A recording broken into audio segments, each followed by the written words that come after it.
Hello বন্ধুরা, আজকে আপনাদের এমন এক আনটোল্ড ট্রুথ শোনাবো যা শুনে আপনার গায়ের লোম খাড়া হয়ে যাবে। এবার দেখুন তো, ইতিহাস কাঁপানো টাইটানিক জাহাজ ডুবে যাওয়ার ঠিক 14 বছর আগেই এক লেখক হুবহুব একই ঘটনা ভবিষ্যদ্বাণী করে বই লিখে ফেলেছিলেন। এটা কি কেবল একটি অদ্ভুত কাকতালীয় ঘটনা নাকি কোনো টাইম ট্রাভেল? ঘটনাটি 1898 সালের। মর্গান রবার্টস নামের এক মার্কিন লেখক একটি ফিকশন উপন্যাস লেখেন।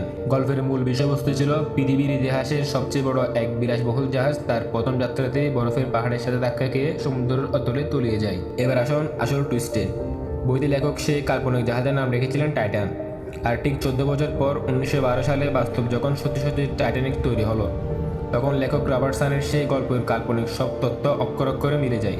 শুধু নামই নয়, অবাক করার মতো আরও 3টি মিল ছিল। এক, গল্পের টাইটান এবং বাস্তব জীবনের টাইটানিক দুটোই এপ্রিল মাসের এক বরফ শীতল রাতে আটলান্টিক মহাসাগরে ডুবেছিল। দুই, দুটো জাহাজের দৈর্ঘ্য, গতি আর ধারণ ক্ষমতা ছিল প্রায় 100%। তিন, গল্পের মতো বাস্তবে পর্যাপ্ত লাইফবোট না থাকার কারণে হাজার হাজার মানুষের করুণ মৃত্যু হয়। টাইটানিক ডুবে যাওয়ার পর পুরো বিশ্ব যখন স্তব্ধ হয়ে যায়, তখন সবাই এই রহস্যময় বইটির কথা জানতে পারে।